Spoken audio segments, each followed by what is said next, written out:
الحمد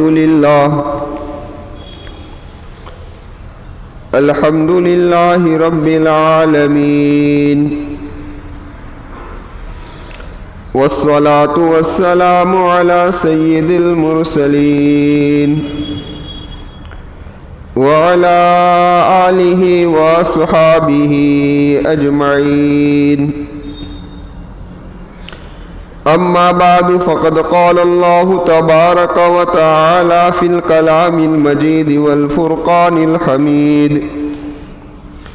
أعوذ بالله من الشيطان الرجيم. بسم الله الرحمن الرحيم. وابتغ فيما آتاك الله الدار الآخرة ولا تنس نصيبك من الدنيا وأحسن كما أحسن الله إليك ولا تبغ الفساد في الأرض إنه لا يحب المفسدين. صدق اللہ العظیم. معزز سامعین کرام اور پردہ نشین خواتین، گزشتہ جمعہ کو آپ حضرات کے سامنے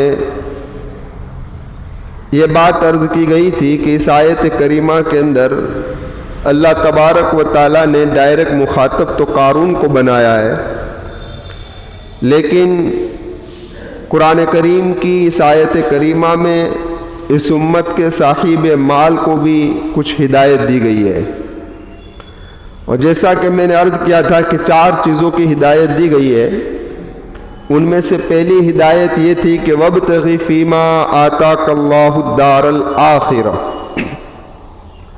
قارون سے یہ کہا گیا کہ جو کچھ بھی اللہ نے تجھے عطا فرمایا ہے اس سے آخرت کو طلب کر.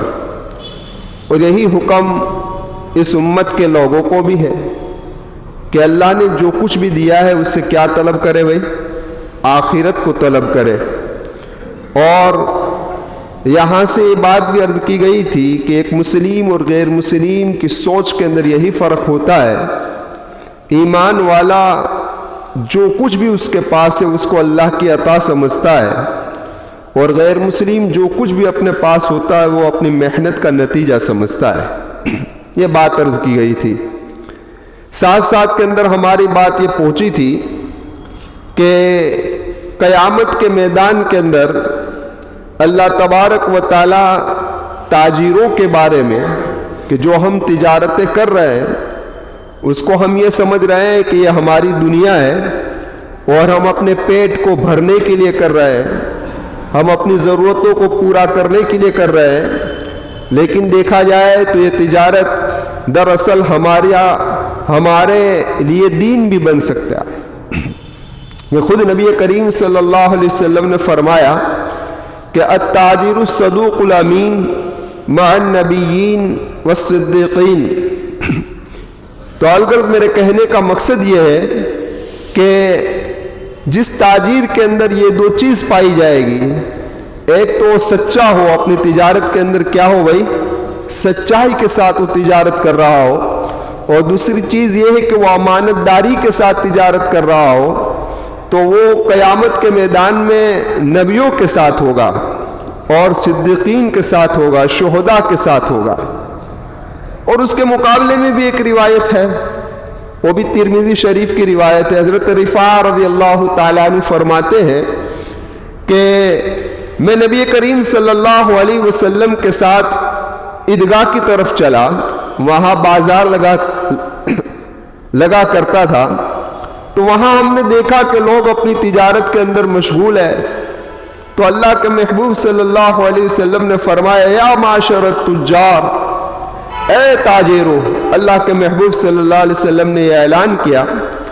آپ کی آواز کو جب ان تاجروں نے سنا فاستجابوا لرسول اللہ صلی اللہ علیہ وسلم، تو ان لوگوں نے اللہ کے رسول صلی اللہ علیہ وسلم کی اس آواز کا جواب دیا.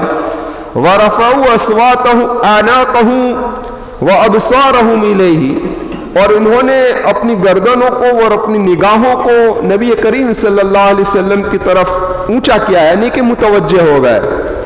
تو اس وقت میرے محبوب نے کلمہ کہا کہ التجار یبعثون یوم القیامت فجارا، کیا کہا کہ قیامت کے دن تاجر فاجر ہو کر اٹھیں گے. کیا ہو کر اٹھیں گے بھائی؟ تاجر لوگ فاجر ہو کر اٹھیں گے، فجارن.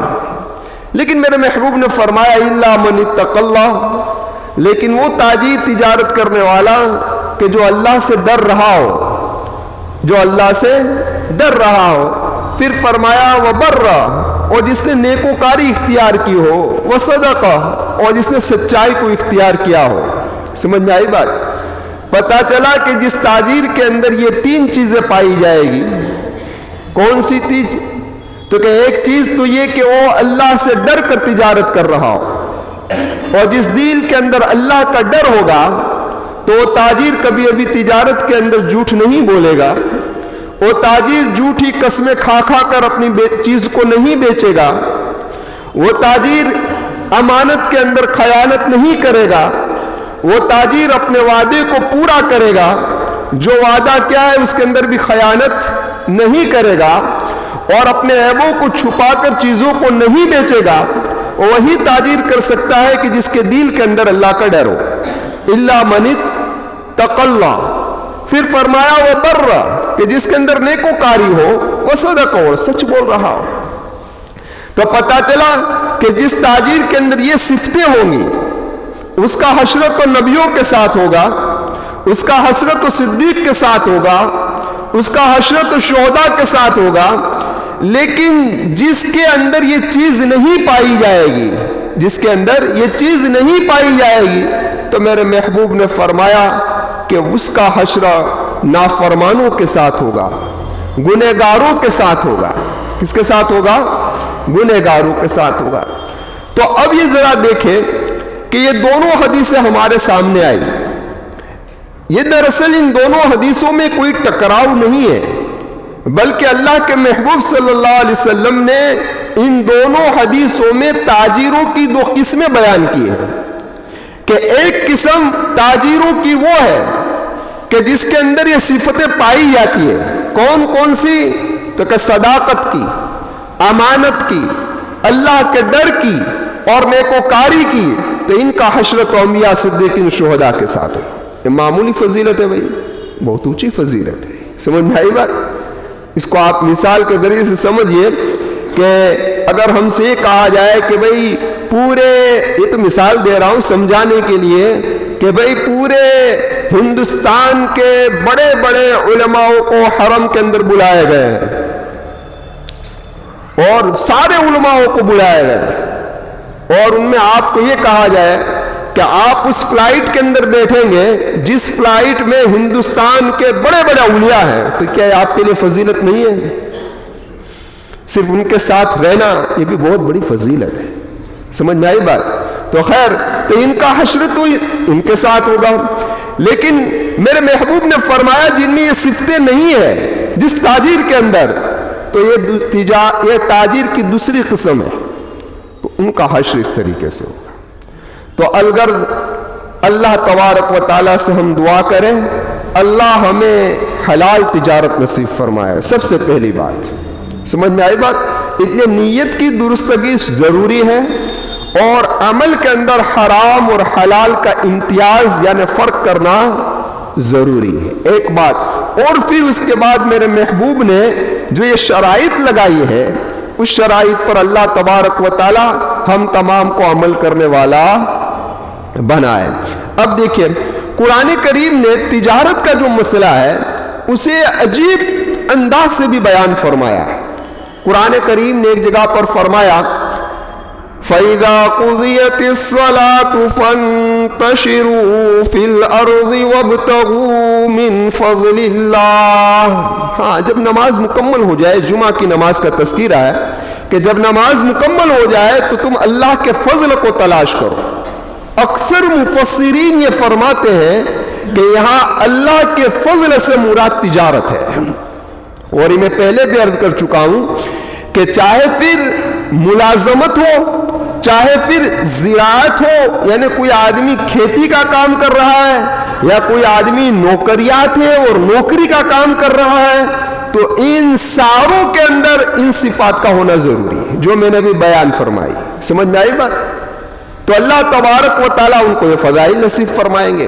خیر میں عرض کر رہا تھا کہ قرآن نے یہاں پر یہ فرمایا کہ اللہ کے فضل کو تلاش کرو, اور قرآن ایک جگہ پر یہ فرماتا ہے وَمَا الْحَيَاةُ الدُّنْيَا إِلَّا مَتَاعُ الْغُرُورِ کہ دنیا تو دھوکے کا سامان ہے. کیا کہا؟ دنیا. تو یہ قرآن کریم کی تعبیر ہے. ایک جگہ پر یہ فرمایا کہ اللہ کا فضل ہے, ایک جگہ پر یہ فرمایا کہ دھوکے کا سامان ہے.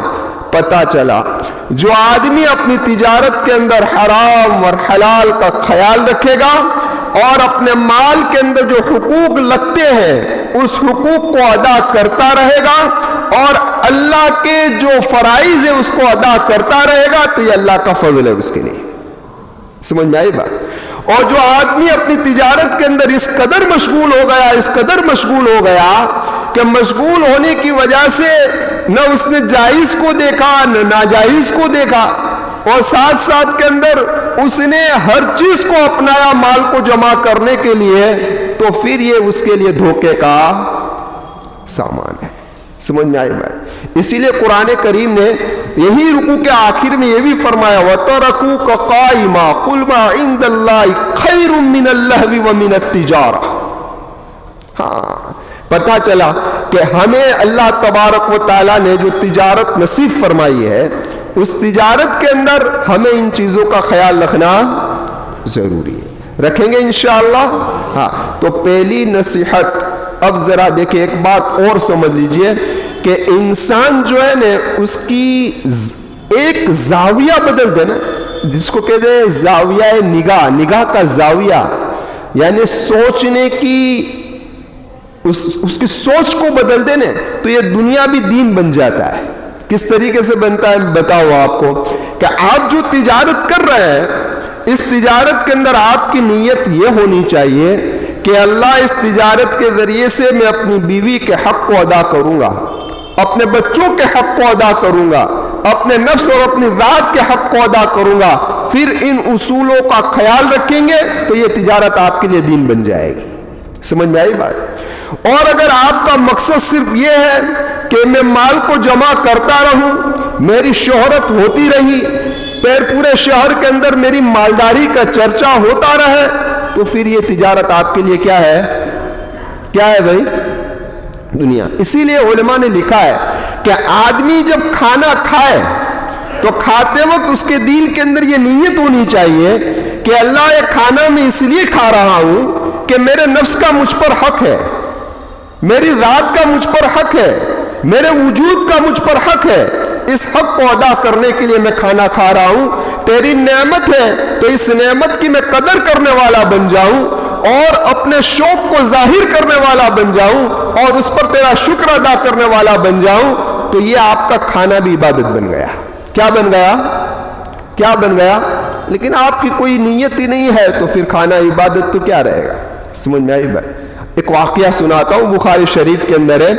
امام بخاری رحمت اللہ علیہ اس کو لائے ہیں باب من اغتسل عریانا وحدہ. ایک باب باندھا امام بخاری رحمت اللہ علیہ نے اپنی بخاری شریف کے اندر, اور وہاں دو انبیاء کا تذکرہ فرمایا, ایک حضرت ایوب علیہ السلام کا اور ایک حضرت موسیٰ علیہ السلام کا. امام بخاری یہاں پر جو باب لائے ہیں وہ اس چیز کو بتانے کے لیے لائے ہیں کہ اگر آدمی کوئی ایسی جگہ پر غسل کر رہا ہو کہ جو جگہ بالکل پیک ہو تو وہ ننگا غسل کر سکتا ہے, جائز ہے.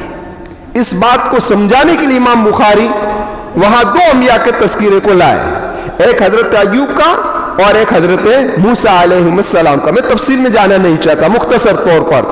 خیر, لیکن افضل یہ ہے, یہ ذرا سوچے.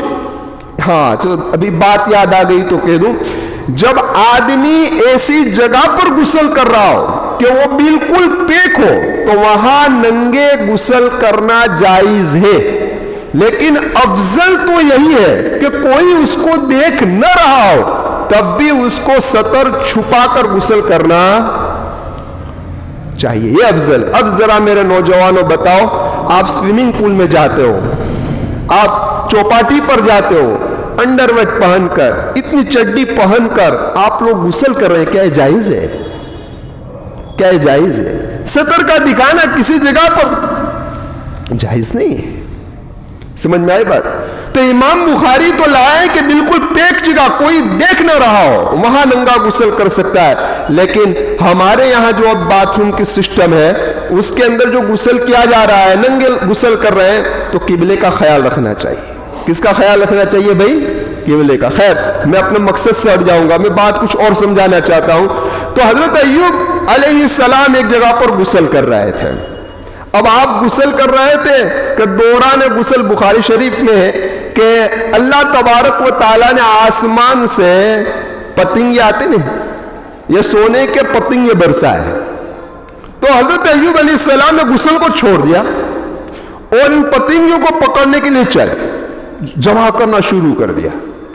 تو اللہ تبارک و تعالیٰ نے حضرت ایوب علیہ السلام سے فرمایا, اے ایوب, مال کی اتنی حرص ہے, حدیث کا خلاصہ پیش کر رہا ہوں, مال کی اتنی حرص ہے, ہم نے آپ کو اتنی نعمتیں دی ہے کہ جس سے آپ کی ضرورتیں پوری ہو سکتی ہے, پھر بھی آپ اس کو جمع کرنے کے اندر لگے ہوئے ہو. تو حضرت ایوب علیہ السلام نے کیا جواب دیا؟ حضرت ایوب علیہ السلام نے یہ جواب دیا, اے اللہ, میں تیری نعمتوں سے مستغنی نہیں ہوں. یعنی آپ اپنی طرف سے برکت عطا فرمائے اور میں یہ کہوں کہ مجھے ضرورت نہیں ہے, ایسا نہیں ہو سکتا. میں نے مانگا تو نہیں ہے, میرے دل کی تمنا تو نہیں ہے, آپ دے رہے ہیں تو میں لے رہا ہوں. آپ کی دی ہوئی نعمت کی میں قدر کر رہا ہوں, آپ کی دی ہوئی نعمتوں پر میں اللہ کا شکر ادا کر رہا ہوں, اس لیے میں لے رہا ہوں. تو یہ نبی کا جواب تھا. ہمارے جیسے ہوتے تو یہ کہتے کہ ہمیں ضرورت ہے. ہمارا جواب کیا ہوتا کہ ہمیں ضرورت سونے کی نہیں ہے, چاندی کی نہیں ہے. سمجھ میں آئے بات؟ یہ ہمارا جواب ہوتا. لیکن یہ انبیاء کا, حضرت ایوب علیہ السلام کا یہ جواب تھا. تو الغرض کہنے کا مقصد یہ ہے کہ اب دیکھو, یہی چیز ایک اللہ کی نعمت سمجھی, اس پر اللہ کا شکر ادا کرنا سمجھا, تو یہی چیز دنیا تھی لیکن کیا بن گئی؟ دین بن گئی. تو الغرض یہ تجارت کو ہم اپنا دین بنائے, دنیا بنائے نہیں. تو اب قارون کو پہلی ہدایت تو یہ تھی. دوسری ہدایت کیا کی گئی؟ وَلَا تَنْسَ نَصِيبَكَ مِنَ الدُّنْيَا, ہاں, دنیا میں جو تیرا حصہ ہے اس کو مت بھول. یعنی ہم تمہیں یہ نہیں کہتے کہ تم دین کے پیچھے لگ جاؤ اور دنیا کی طرف توجہ ہی نہ دو, ہم ایسا تمہیں نہیں کہتے. تم دنیا میں ہو تو تمہاری ضرورتیں ہیں, تمہارے ساتھ تمہارا گھر بار لگا ہوا ہے, سب کچھ ساتھ میں ہے, تو تمہیں ان کا حق بھی ادا کرنا ہے, تو تمہیں اس حصے کو بھی لینا ہے. سمجھ میں آئی بات؟ لیکن ایک بات سمجھو, وہ ہے کہ تمہاری منزل مقصود کیا ہونی چاہیے؟ آخرت ہونی چاہیے. تمہاری منزل مقصود دنیا نہیں ہونی چاہیے. ایک بات, یعنی تمہیں دنیا کی دھون اتنی نہیں چڑھنی چاہیے کہ تمہیں دنیا ہی نظر آئے اور آخرت سے بالکل غافل ہو جاؤ, بلکہ تمہیں آخرت تمہاری منزل مقصود ہے تو اس کی طرف تمہاری توجہ ہونی چاہیے. پھر آپ تمہارے اسباب کو یہ اختیار کرے اور اس اسباب کے ذریعے سے تمہاری ضرورتوں کو پورا کرے, تو اس میں ہمیں کوئی حرج ہے نہیں. اب ذرا دیکھیں کہ نبی کریم صلی اللہ علیہ وسلم 1 سال کا خرچہ اپنی ازواج مطہرات کو دے دیا کرتے تھے. پورے سال کا خرچہ ایڈوانس کے اندر کہ یہ پورے سال کا خرچہ لیجئے, ساری ازواج مطہرات کو دے دیا. تو دیکھیے, اللہ کے محبوب صلی اللہ علیہ وسلم کا یہ عمل ہے. امت کو بڑی تعلیم دی ہے میرے محبوب نے. لیکن آپ نے یہ بھی سنا ہوگا کہ 3 مہینے گزر جاتے تھے لیکن گھر کے اندر چولہا جلتا نہیں تھا. آپ نے یہ بھی سنا ہوگا کہ نبی کریم صلی اللہ علیہ وسلم نے بھوک کی وجہ سے پیٹ پر پتھر باندھے. آپ نے یہ بھی سنا ہوگا کہ اللہ کے محبوب صلی اللہ علیہ وسلم نے کبھی 2 وقت پیٹ بھر کر کھانا نہیں کھایا. آپ نے یہ بھی سنا ہوگا کہ اللہ کے محبوب صلی اللہ علیہ وسلم نے کبھی چپاتی نہیں کھائی, جو کی روٹی کھائی, چپاتی کبھی اللہ کے محبوب صلی اللہ علیہ وسلم نے نہیں کھائی. آپ نے یہ بھی سنا ہوگا کہ اللہ کے محبوب صلی اللہ علیہ وسلم کے دسترخوان پر کبھی چھوٹی چھوٹی پیالیاں نہیں سجی.